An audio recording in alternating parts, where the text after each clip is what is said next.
10x your service design offering with Smapply. Take 20% off any order with This Is HCD 20 off. Let's superpower you and your design team's potential. Sign up at smapply.app. Enjoy the episode from your friends at Smapply, helping support This Is HCD podcast. I don't know about ruined. We've certainly ruined the experience of the web quite a bit. How we fix it is we make our site smaller. Welcome to Worldwide Waste, a podcast about how digital is killing the planet and what to do about it. Eric Meyer is a passionate advocate of designing for humanity, of leaving no one behind when you create your design, of thinking deeply about how things work for everyone, not simply how beautiful they look. Since 1994, he has done pioneering work on HTML, CSS, and web standards. He has published many books, including Design for Real Life and Cascading Style Sheets, The Definitive Guide. With Jeffrey Zellman, he founded an According event to WHO, mobile traffic went up from 55% pre-coronavirus pandemic to 70% after the crisis hit. Yet the average web page has gone from about 400 KB to 4 megabyte in 10 years.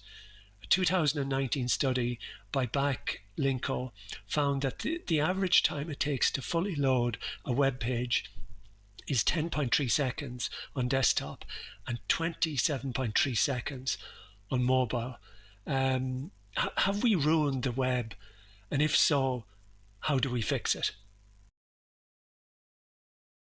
I don't know about ruined. We've certainly ruined the experience of the web quite a bit. But just from those numbers you quoted, it takes half a minute to load the average web page on a mobile device, and that's probably on the average mobile device. Never mind people who are in lower bandwidth settings, have less capable mobile devices, that sort of thing. How we fix it is we make our site smaller. It sounds obvious and simple and almost stupidly so, and yet that's always been the answer, right? People have been, pointing this out for over the last decade. You have pointed it out, I know, and other people have pointed it out as well. Maciej Czeglowski of Pinboard has done talks about this, right, where sites have become bloated in non-crisis times where there's a lot of bandwidth and you're trying to load a news site to find out what the latest basketball scores were or the latest football scores were. People could kind of shrug it off, even though that wasn't really the right thing to do. But now I think it's throwing into sharp relief how much of a problem that can be.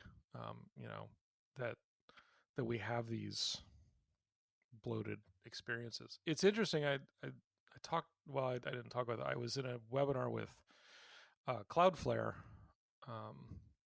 just recently, and they said in areas that have locked down, where shelter in place or stay at home orders, mobile traffic has actually dropped a little, and desktop traffic has gone up as a share, but the total amount of network traffic almost always goes up by anywhere from 10 to 50%, depending on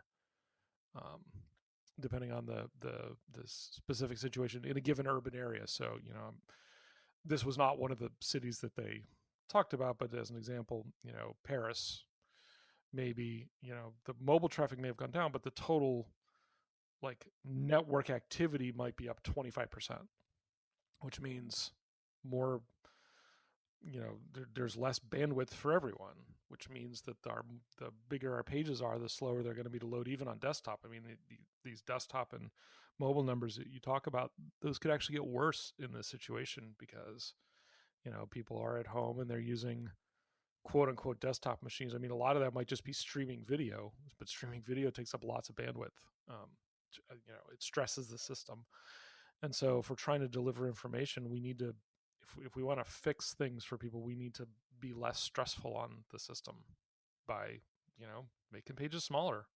However that however you do that, like go back and if you have to go back and swap out all your images to be black and white for a while, if that's the only thing that you can improve. I mean, I would guess there are other things that could be improved, but I mean, that's a place to start.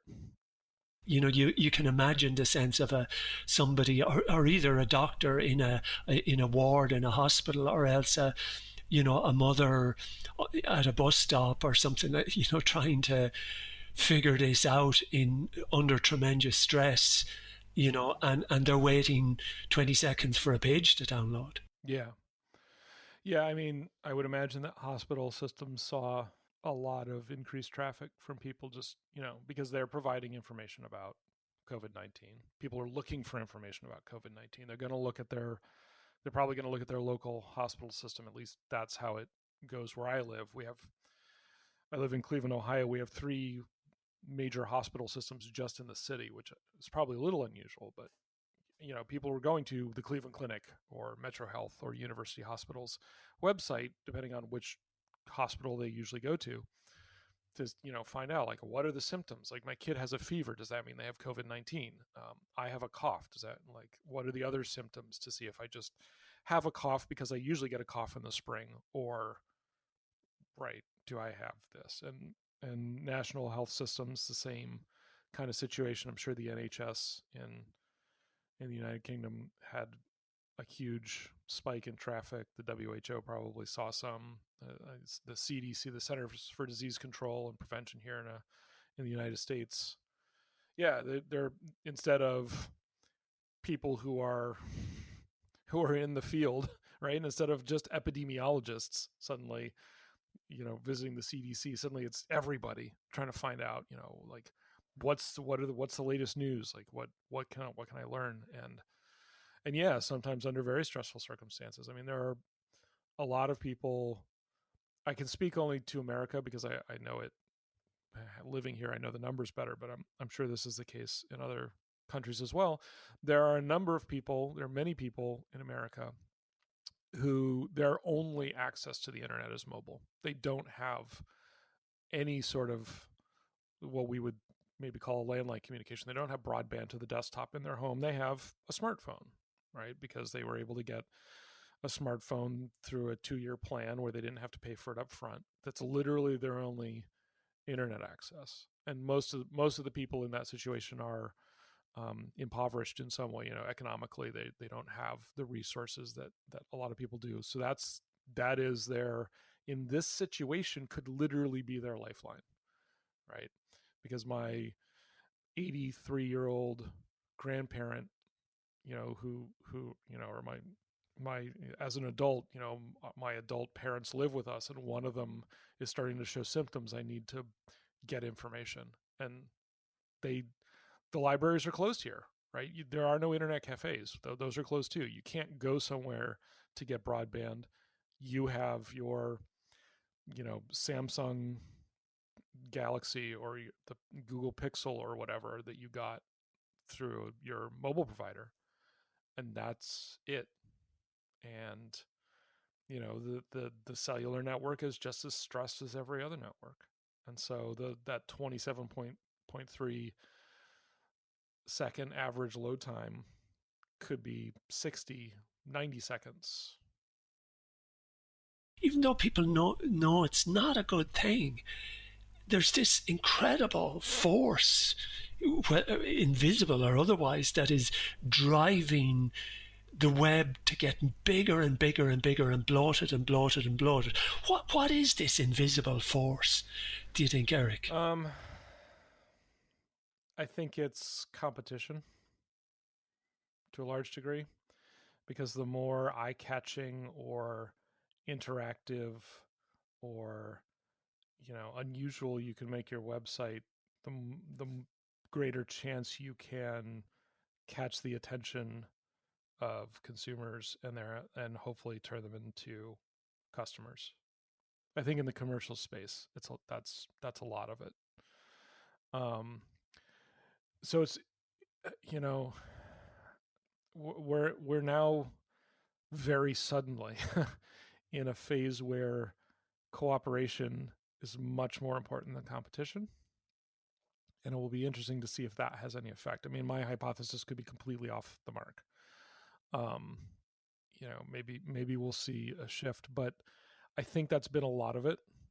And I think the other half of it has been the same invisible force that keeps most of us from exercising as much as we should and eating more than we should. It's just laziness in effect. I mean, it's easier to do things with the least amount of effort, right? So when you've been told, in order to catch eyes, we need the big splashy hero image, we need a big design, right?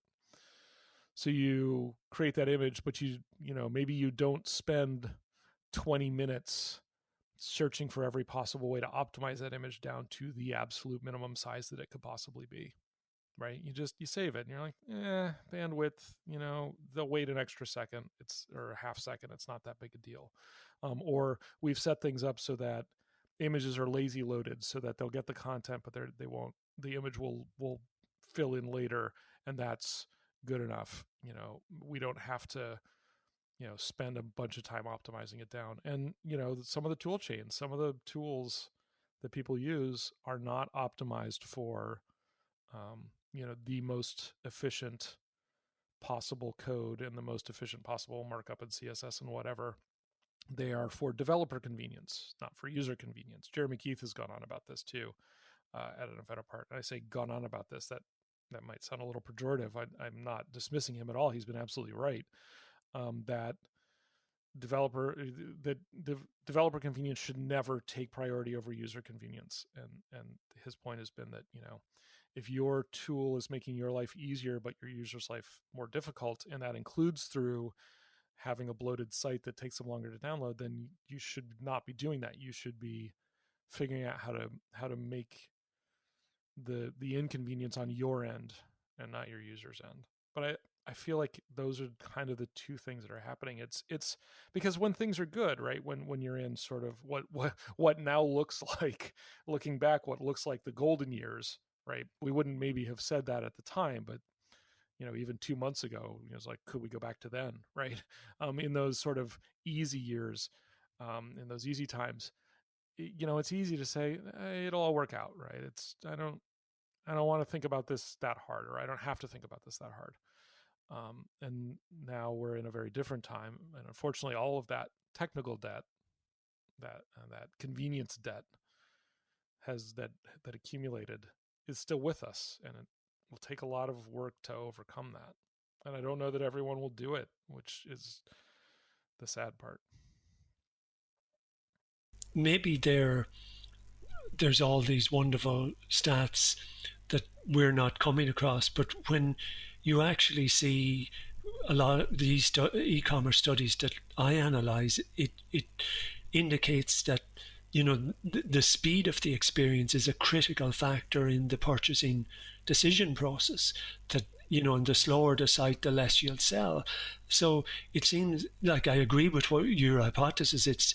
They think the eye candy is what will sell more, but the evidence in a lot of places is that a fast, really well optimized site, not that it has no images, with really good optimized product images, absolutely, and stuff like that, but that sometimes you think that they're thinking that something will really improve things that actually is disimproving things.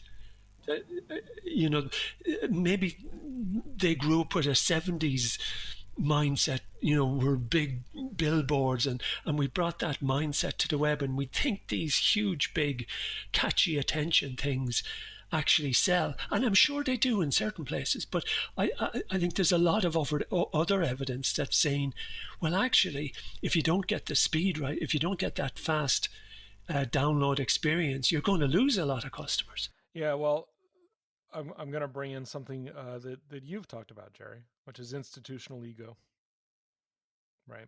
If it doesn't look good, how can we feel good about ourselves? And if we don't feel good about ourselves, like how will our customers feel good about it?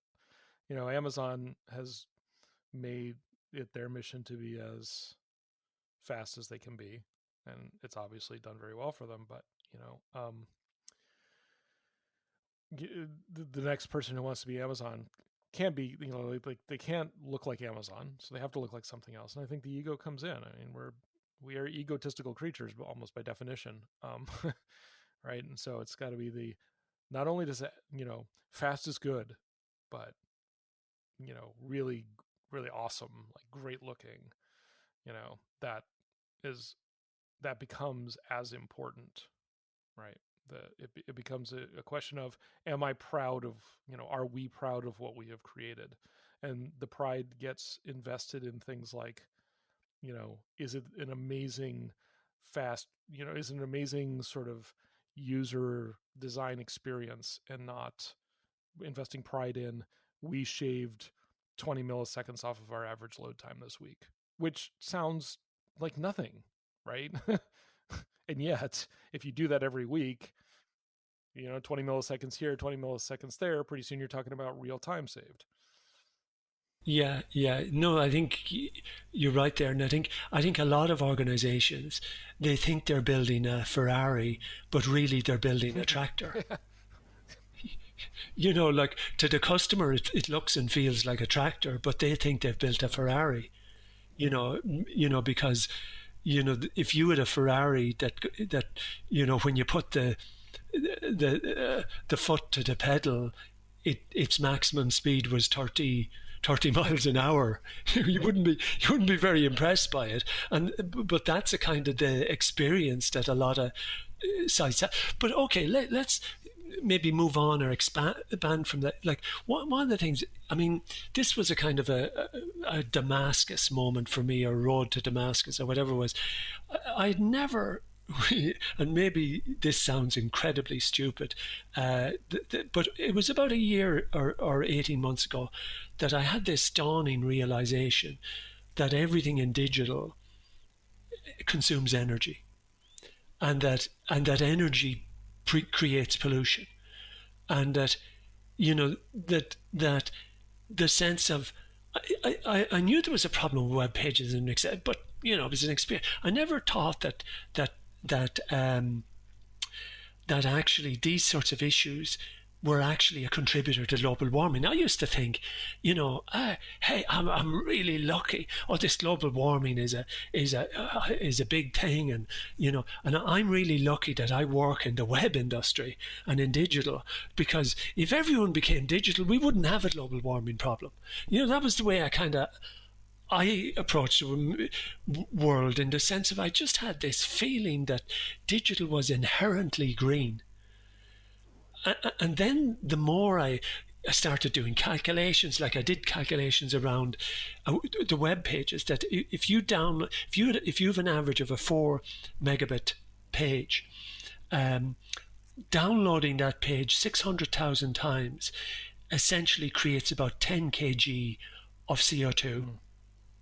And that's an average tree can absorb about 10 kgs of CO2 a year. So if you wanted to, deal with the pollution of your pages, so to speak, you'd have to plant one tree for every 600,000 times that page has been downloaded in the process. And when you think, I analyze, there's about 2 trillion Google searches a year, and that would be the equivalent to deal with the pollution that causes, even though they're very, very optimized, Google data centers, etc. It's still the equivalent of having to plant 19 million trees. Wow. And e-commerce returns, right? E-commerce returns in the US alone takes 200,000 trees. Now, I'm not saying planting trees. It takes 200,000 trees worth of cardboard every year, right? And to deal with the whole e-commerce return environment, which is 3 times bigger than traditional returns, walking into a Macy's or whatever, you'd need to plant over 1 billion trees. Wow. Yeah, it's been interesting to see the trade-offs that happen, because I think your first instinct was not 100% misplaced. Yes, I'm not in any way disputing your numbers. I'm shocked but not surprised. I think is the phrase, that it's, so much energy consumption, and therefore need, how much you would need to offset. I mean, in some ways digital does have that promise of reducing pollution. We've seen it with with the lockdowns, right? Like taking cars off the road, like the commutes that you see in the United States or elsewhere. Just reducing the amount of driving that people do, reducing the amount of industrial output, has had huge effects, like huge beneficial effects on things like carbon output.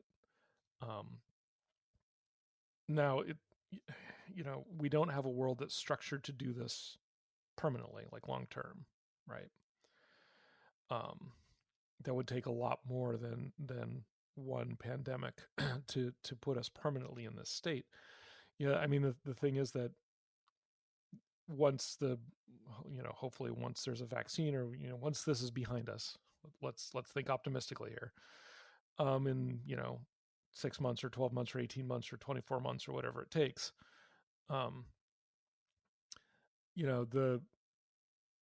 it's not as though we'll be permanently in the state. We'll then go back to what we were doing before, which is all of the sort of pollution and CO2 output that isn't happening while we're all in lockdown will happen again, and digital will still be contributing to that problem.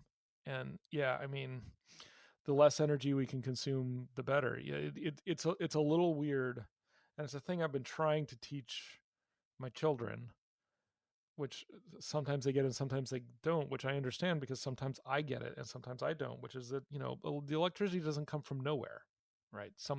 Something had to produce it. And thus far, our energy production infrastructure has a lot of output, has a lot of secondary effects, which are negative. If we could somehow wave a magic wand and have all of our energy, all of our electricity produced by wind, solar, and other quote unquote renewable resources, we'd be in a much better place. Although you do have to factor in the pollution outputs in producing all of those solar panels and those wind turbines and tidal generators and things like that. But, over the long term, it becomes an investment that's worth making. But yeah, I think it is useful. I think it will be very useful to present to people in terms of, if yours website is this size and you get this many downloads in a year, this is how many trees you would have to plant just to offset the CO2. Never mind, whatever other secondary effects there are from your particular electricity generation. If it's coal plants, then all the coal dust that comes out. Hopefully that's not the case for most people. Although, I don't know. You probably know way better than I do. But yeah, I mean, even, I am a proponent of nuclear energy for the most part, because it has effectively no pollutive effects, except of course for all of the radioactive material that you have to figure out where to put.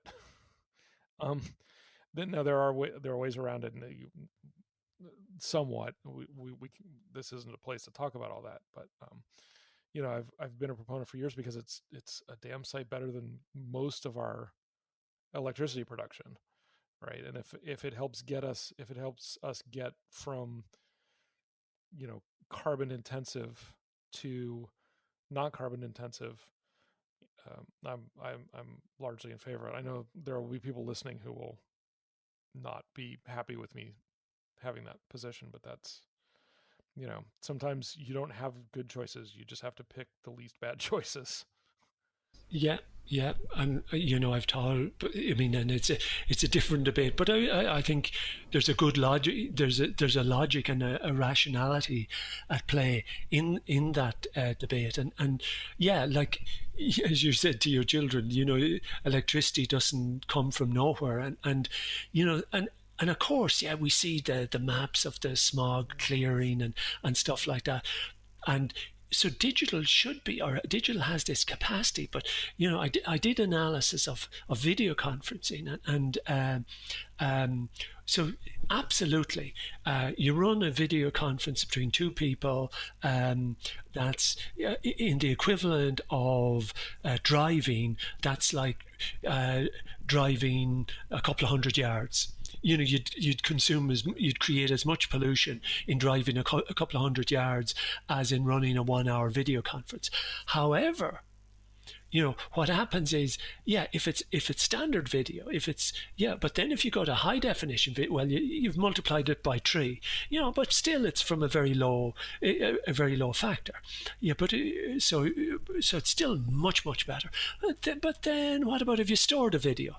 Okay, so and if you store it for years and then etc. Well, supposing now there's 8 people on the call because it's just easier to join a meeting, and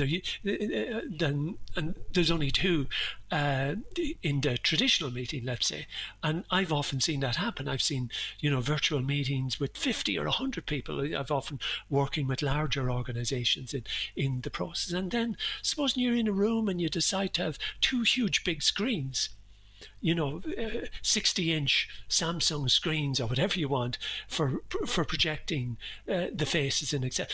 All of a sudden, what was a tiny fractional thing begins to just get a little bit bigger and a little bit bigger and a little bit bigger.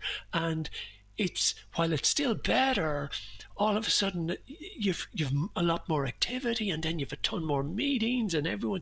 And then in a hidden way, digital begins to start building up from being a very good scenario to being less good of a scenario. And I think it always seems to happen in digital. I think we do more, we do more, we store it and we never get rid of it. So we've got gigabits of meetings, multiple terabits of meetings, and nobody's looked at them in a year or 2 years, and they're still being stored in the cloud. So there's behaviors. I think if we could do this right, digital absolutely, but we always overdo, don't we? Yeah. Unfortunately, yes. we do. We always overdo. Without overdoing, I guess sometimes you can't really learn, but at the same time, I think we learn the wrong lessons, right? We learn how to do this thing more efficiently for us, and it becomes less efficient for the system. We don't really talk about it. You're starting to talk about it, which I think is fantastic. I think a few people have made the point here and there over the years that, hey, this all costs something in electricity or whatever. But yeah, we don't really talk about what are the downsides, like what are the consequences, not consequences in the sense of like justice system consequences, just what are the consequences, right? Sometimes consequences are positive.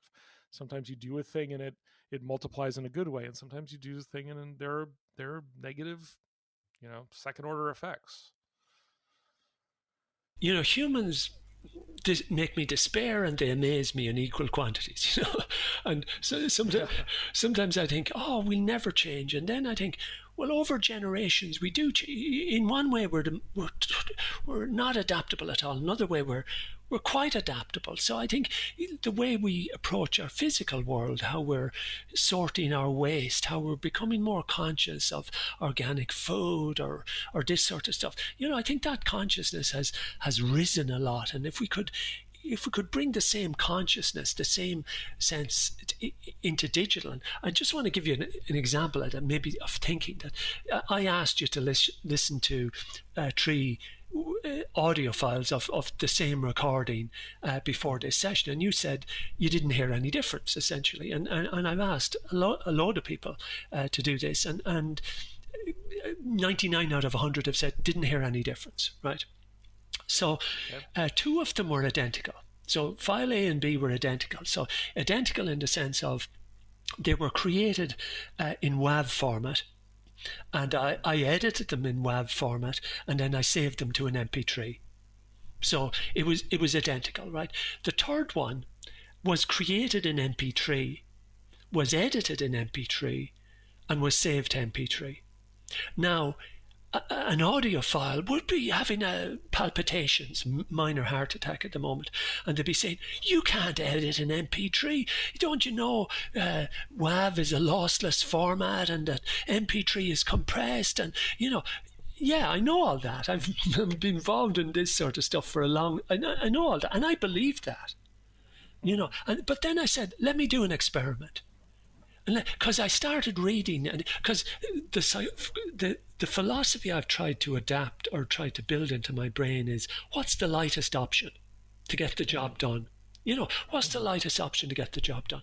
So I know if you were creating a song where you've got 60 tracks with all sorts of instruments, yeah, MP3 would be terrible for that because it clips and does all sorts of messy things. But if you're just doing podcasting, you're doing pretty basic editing. You're not doing much sophisticated stuff, and there's typically 2 voices or more. So I decided to just do it in MP3, and most everyone I've shown it to has said, I don't hear a difference. So, well, what does that mean? Well, it means that I can start recording in MP3, which means my file will be 10 times smaller. Instead of 150 megabits or whatever, it'll be 15 or whatever it'll be, and that'll have all sorts of small roll-on effects in where I store it, etc., in a processes. And I think, could we get that sort of thinking that can we go for the lightest? Okay, this is more perfect, but sometimes nobody can hear perfect, or we've got an 8K screen, yeah, but nobody can see the difference between an 8K and a 4K screen. Why are we doing this? Yeah. So here's actually a question. I don't know if you've looked at this. Is there a notable difference in the amount of CPU activity that has to happen when you're recording MP3 on the fly versus recording to a WAV on the fly? Well, I don't know. Maybe that's a good... I actually hadn't dug into that, because you'd assume that if the processor has to handle 150 megabits rather than handling 15, you'd assume there's less stress on the processor, but these are I don't know and maybe not, right? But aren't these important questions we begin to ask about? Is there a more energy efficient way? We say, close the window, don't let the heat out. We never kind of say the equivalent of that in digital. I wonder, could we, how could we design, like Toyota did an amazing thing with their website. They created this orb, this light-based orb, about a 12 inches in diameter. Looks like a UFO, right? And they connected it up to their web metrics, but the web metrics connected with page download speed.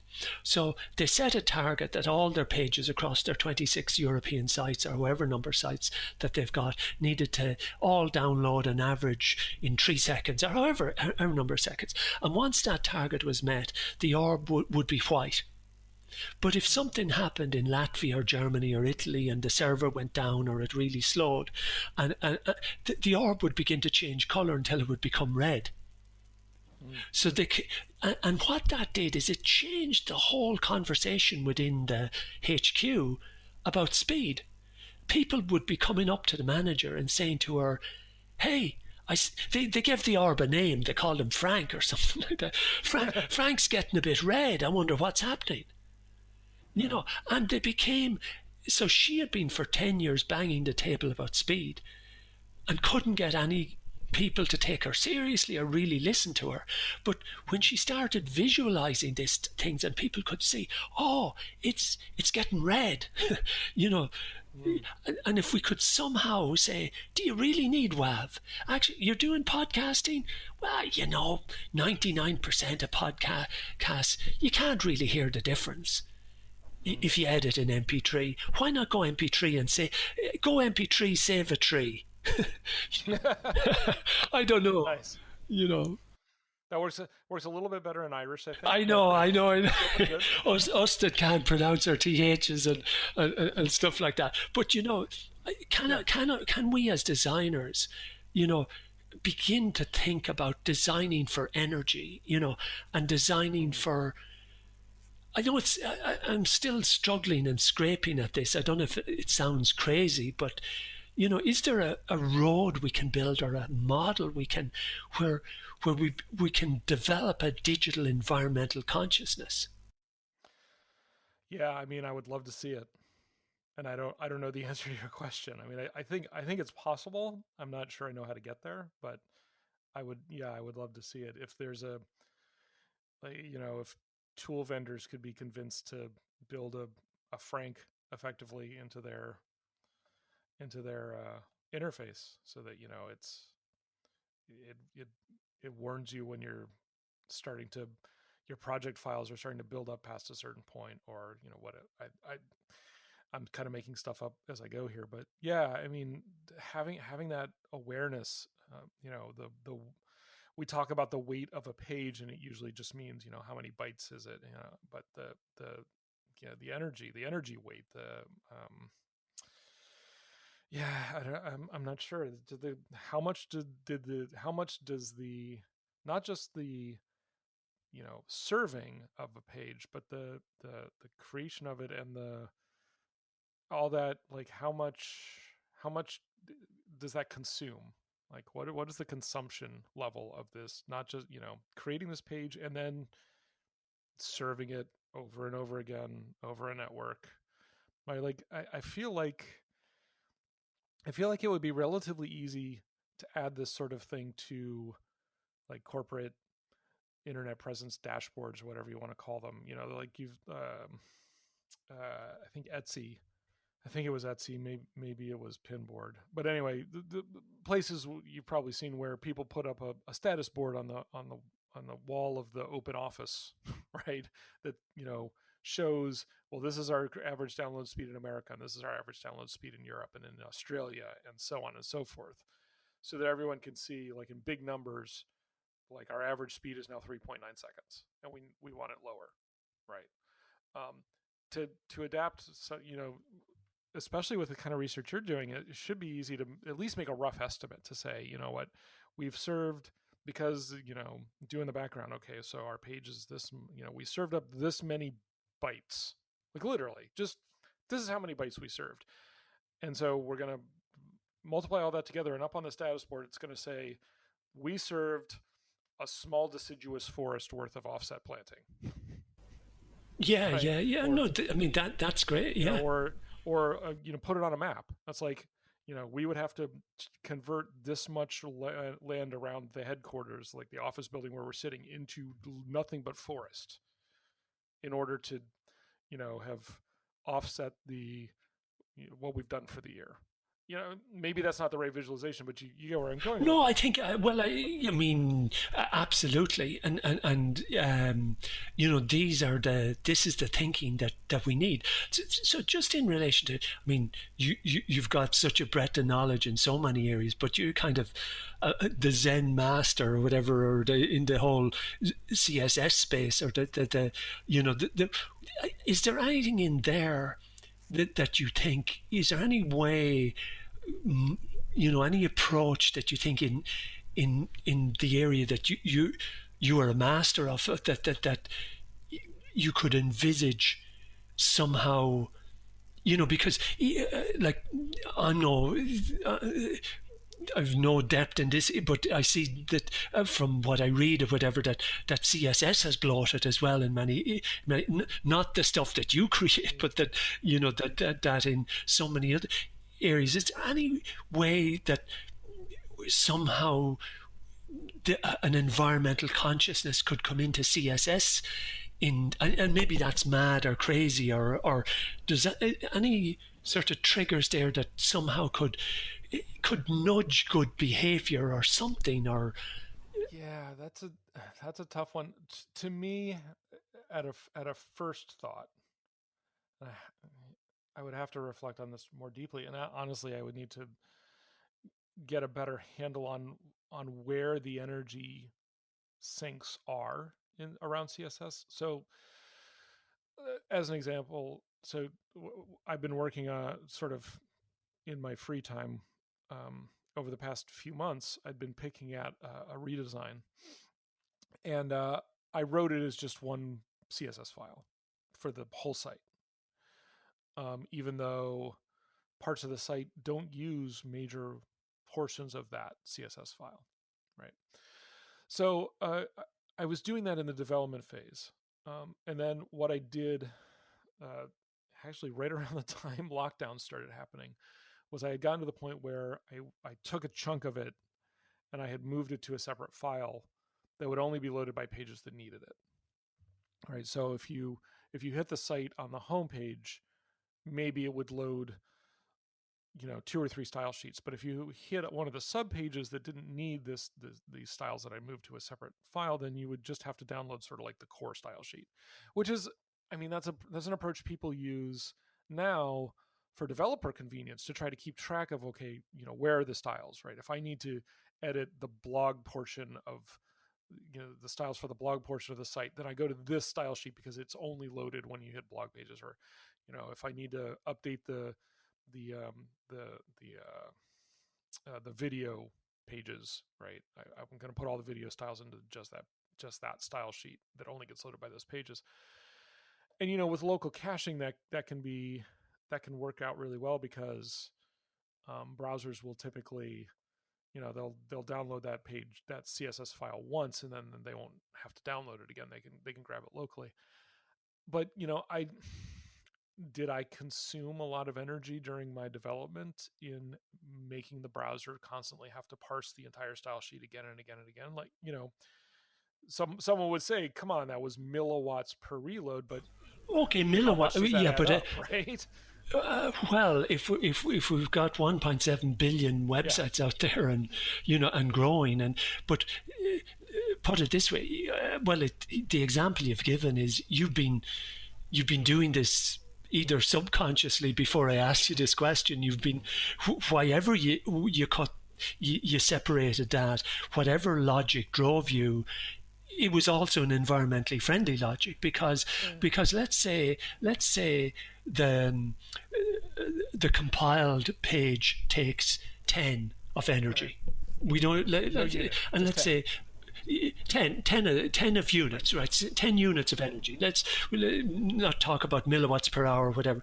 And cutting it up into 10 pieces and sectioning it off when they need it. Well, when you've got to that sub page, it's taking 1. Right. So you've saved 9. Now, it might be 9 millis, but it's still 9.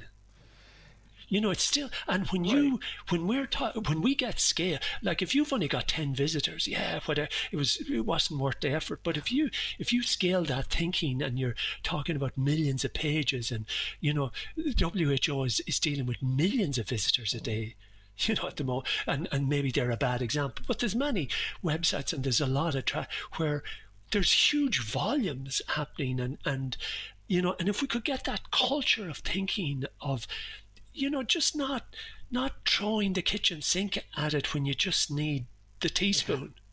Yeah, absolutely. And it would be interesting to know. See, this is where this balancing has to come in, and I don't know what the balance is. I don't think anybody does. So I have a style sheet that the serving of it to a user takes up 10 energy, and even if I just split it into 2 pieces, right? So it's each one takes 5, which is, when I split the style sheet I was working on, it was roughly in half. Like the processor demands on the browser, because browsers do a lot of work. It's not all on the server, and the network, requirements, the transferring data from place to place to place. How does that all balance out? Like, I don't know. Maybe there are situations where keeping it all in a single style sheet is actually a small net win, because it gets loaded once and it takes this many packets on the network, and then it's locally cached. And then there are others where splitting it up into 2 pieces or 10 pieces or whatever is much more of a win, right? That's that's, I think, what I would struggle to keep track of in my head, right? That's where we kind of need tools to be able to do a little analysis and say, hey, if you split this file into two, given how much each file would be used, you would save 2 units of energy. But which you might say, oh, that's only 20%. 20% is pretty good. And some of the other things that I've been thinking about. One of the reasons I haven't launched this design publicly is that in order to make some of the visual effects, I did some pretty heavy duty layered backgrounds where I was like interleaving images with gradients, with other gradients, with sort of masks that are gradients, but they don't create visual gradients. And I'm pretty sure that mobile devices will struggle with those. I haven't tested it because the site's not public, but one of the reasons, one of the things I was thinking I needed to do, after I split the style sheet, was to figure out ways to make those less processor intensive, right? So they won't drain as much battery on a Google Pixel or an iPhone SE that somebody's hanging on to for the last few years. So the battery's a little wonky because they've had it for 3 or 4 years, and mobile device batteries for some reason just get wonky after a few years, which is a whole other area of waste that I'm not happy about. But moving on, right? Just this idea of, okay, I need to make this more user friendly, and I wasn't thinking of it from the perspective of I need to reduce my carbon emissions, although, as you say, I probably should have been. I was just thinking it from the perspective of I don't want my page to be shaving 1% off of somebody's battery every time they hit a page, right? 10 pages, I've taken 10% off their battery. That to me is just not acceptable. Even looking at it from a user, I hate it when sites do that to my phone, right? So I don't want to do that to somebody else's phone. I did a lot of image optimization. That was my first stop, because I had pages that were in development were like 1.5 MB. And I had a lot of PNG files. I think they're all PNGs just about. And so I took those. First, I ran them through Image Optim, which is a pretty common tool people use to optimize images. First of all, when you throw a PNG at Image Optim, it slams my processors. Like 4 of my processor cores just go to 100%. And it can be 30 or 60 seconds before Image Optim figures out even one PNG.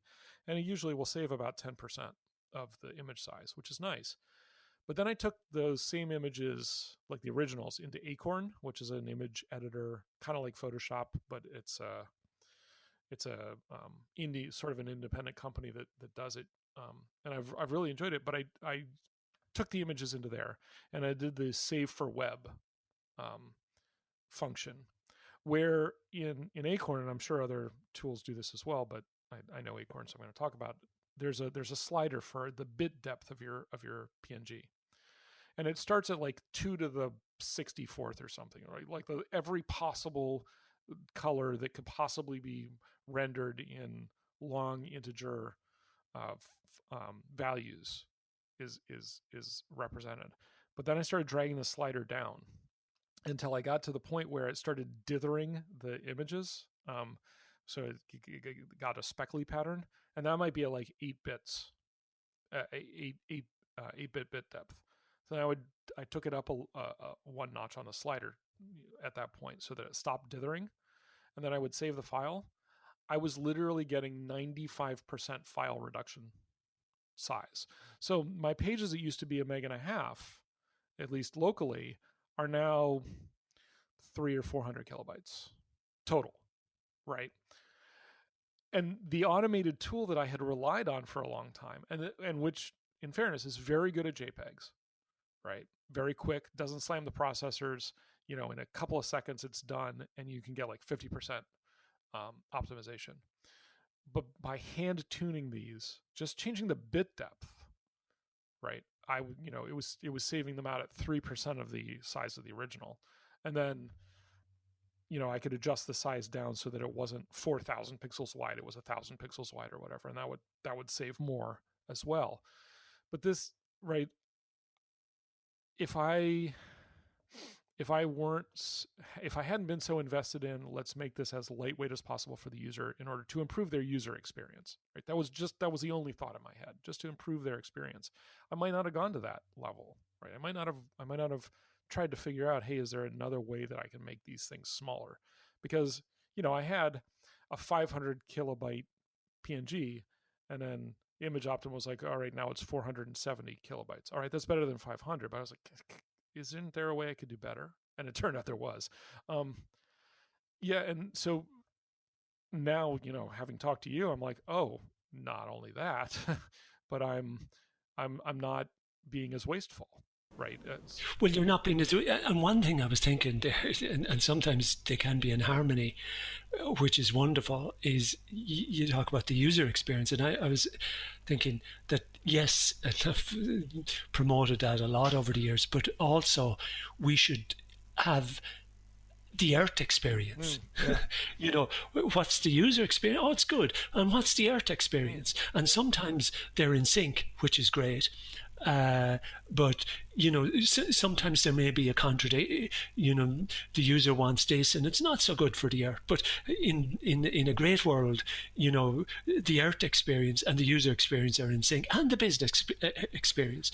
But that we should consider the Earth experience in our design thinking, which inadvertently, well, maybe not. I think you've done it because you're that type of person. You're not. It's the way you live. I know you kind of how you approach your life. You may not have articulated it, but you have a philosophy.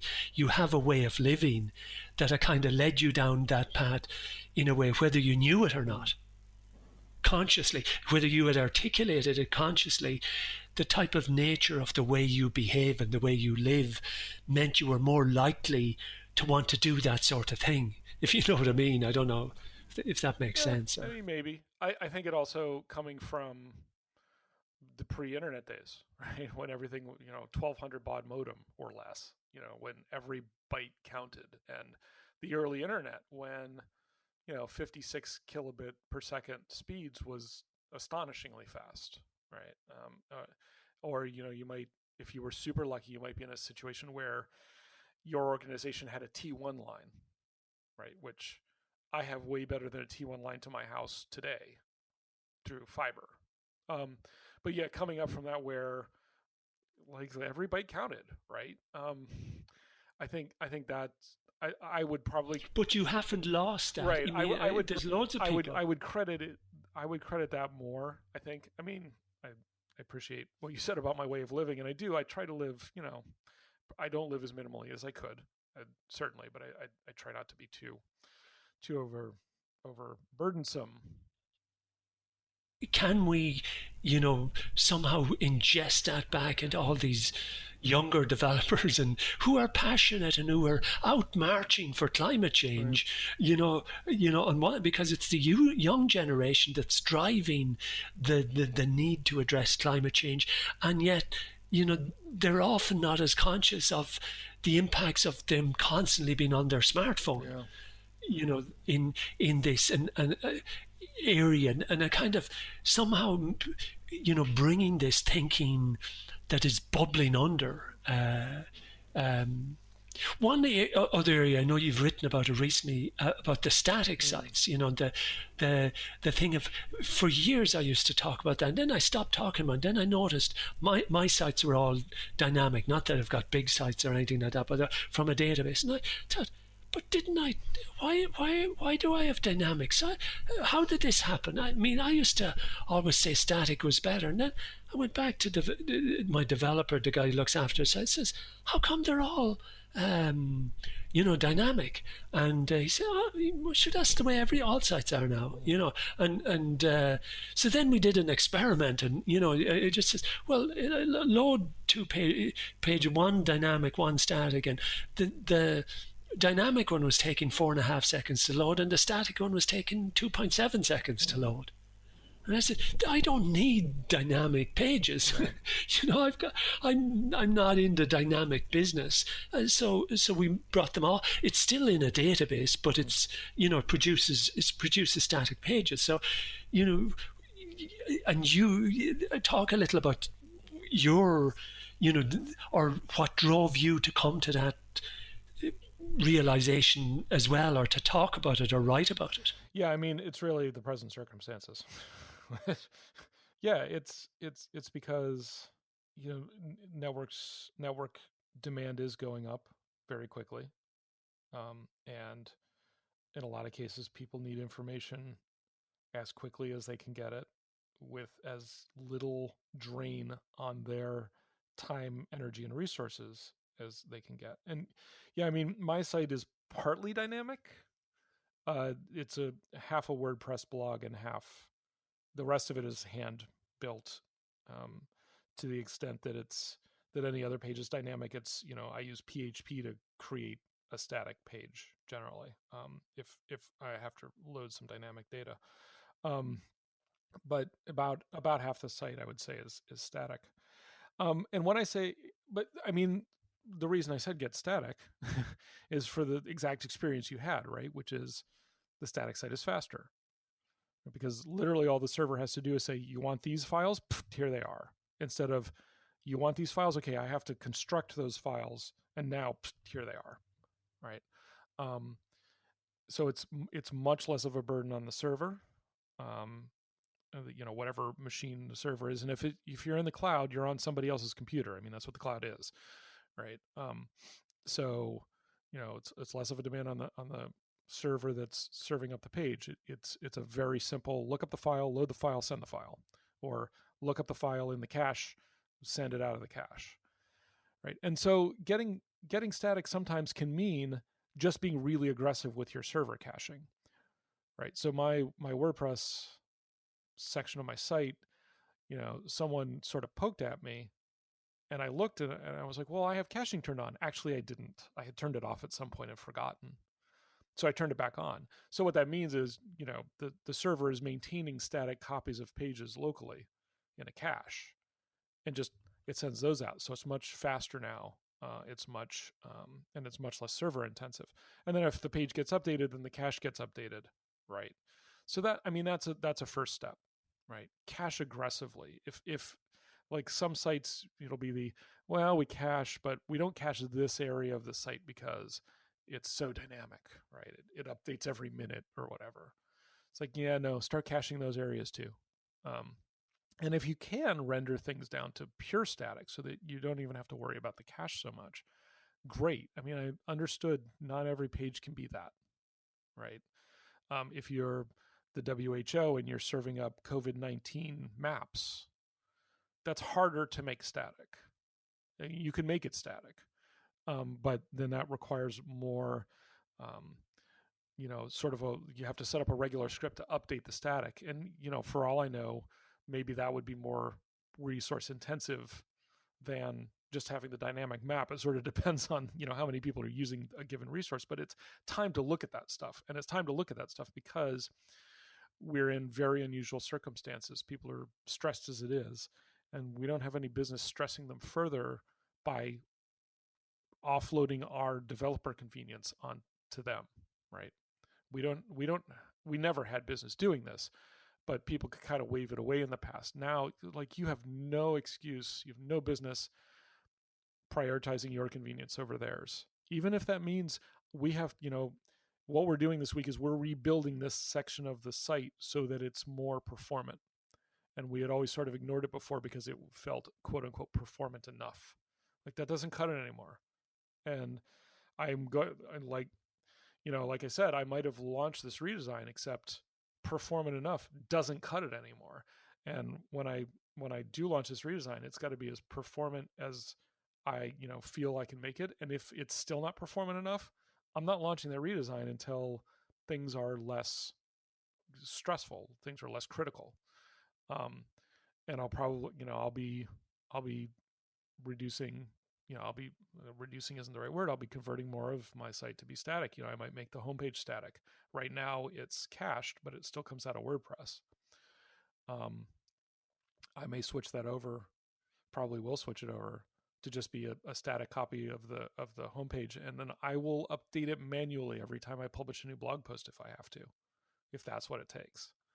right? I mean, ideally, I could make it perform in, I could get it to the point where I didn't have to do that, where when I push a button to publish a new post, then it also triggers a script that updates that static page. But if I can't, then I just do it manually. Like and that's not ideal. It's not something that scales over the long term, but if that's what it takes right now, then that's what it takes. I might have to do it for individual post pages as well. I'm the last I checked, the caching was more than covering. My download speeds were something like 0.1 seconds or something like that, or the page serving speed, excuse me, not the download speed. The page serving was a tenth of a second, and then it was up to the network. But again, I need to go back into my archives, and I need to look at the images that I put on old posts to like make them look nicer, and find out if they can be further optimized. Like I know I optimized some of them at the time, but if I can do better, I need to replace them with those better copies. Say a final question, and partly you've answered it in multiple ways, but say from a web development and design perspective, what's the biggest thing you've learned from this moment in time, this very stressful moment, this crisis, this pandemic, that you think you might bring into the next period, when we get through this, that isn't just the thing you've learned to survive now, but something that you think that hey, this taught me something that I really should have been really thinking about before as well, and I'm going to try and keep thinking about this even when things get back to quote unquote normal. I think it's the stuff we were talking about, that even if I was being unusually conscious of the burden that I was placing on users, I've already identified places where I could have been doing better, and I wasn't, because I was being lazy about it. Right? I was letting it go. Well, I ran that image through ImageOptim. That's good enough. Right? And I didn't think to myself, well, let me take it into a more sort of more customizable, more powerful editing suite to see if I can get that down even further. It's the make sure your caching is turned on. It's figure out where you can make things lighter and better without, it doesn't all have to, we don't have to go back to 1993 and have it all be unstyled pages. Although in some cases, if I discovered that I had a page that people were depending on critically, like, for a life and death sort of thing, I would absolutely consider going back to no CSS. Here's your information, right? No images, except, if it's necessary. If I had a page that was, here's what, if we end up with a COVID-21, right? And it creates a skin rash. Okay, here's a picture of the skin rash. That is critical information. That's critical, right? Yeah, but you don't need somebody blowing their nose. Yeah, I don't need the hero image. I don't need the concerned doctor talking to a patient, right? That's gone, right? And maybe I have a couple of styles literally embedded in the page to make the background color be the institutional color and the text to be in Helvetica instead of Times, right? But I'm not serving up a big style sheet that like makes everything look super beautiful and it's loading custom fonts and that sort of stuff, right? If people need to know, like, well, is this the skin rash, or are these the symptoms? And it's getting hit so hard that the page load is dropping, that cut out this stuff, right? You can have a plain text link that gets them back to the rest of the site if they need to. You go down to, this page looks like it came from 1996, but guess what? Pages in 1996 were 10 times later than they are now. Here's the critical information, and get that page load as low as possible. Now, I don't expect anything like that on my personal site, but I need to be paying more attention. And that's the sort of thing I think I'm going to be more strident about. I'm going to be more hardcore about. I had a certain attitude of, well, this is what you should do, but I understand if you're, you have situations where, you have a situation where you can't make that happen today. Like, think about it for the future. Now it's going to be more, you know what? Do it. Get forgiveness later. We don't have any excuse, not doing these things appropriately and paying more attention to what kind of resource consumption, what kind of time consumption we're incurring, right? It's, if suddenly the entire world is coming to your site and your page load times have dropped, get it down to static. The CEO's press release updates can wait this week, because suddenly everyone's here and they need this information. We can release we can do the press release about how we're concerned about the community next week, right? When we don't have this level of traffic. Right now, the way we show concern for the community is serving the community, not telling them that we're serving them, which is a thing I know you've talked about before. It gets back to institutional ego. But yeah, it's really there's a service aspect that I think large portions of the industry doesn't adhere to, except at a surface level. There's a lot of lip service paid to serving the user, and I'm not going to say everyone. I'm hopefully people listening to this will say, well, that's not me. I'm glad. I hope that you're spreading that way of thinking. But I think there is a lot of the industry where it's we need to improve the business metrics. And so if that also means improving how we do things, from a performance standpoint, then okay. But sometimes the business metrics might have to take a small hit because, our pages aren't as pretty, right? And they're measuring on prettiness, right? They've been doing NPS surveys where they say, what did you think of the look of the site or whatever? And maybe they're not getting 10s anymore. Maybe they're getting 8s or 7s. Okay, but so what? as long as we're getting 10s on I could find what I needed, in the time that I needed it. If you're interested in these sorts of ideas, I've published a book called Worldwide Waste. You can find out more at gerrymcgovern.com/www. Thank you. I hope you enjoyed this episode, and if you'd like to be part of the conversation or community, hop on over to thisishcd.com, where you can join the Slack community and help shape future episodes and connect with other designers around the world. Or join the HCD newsletter, where you can win books and get updates.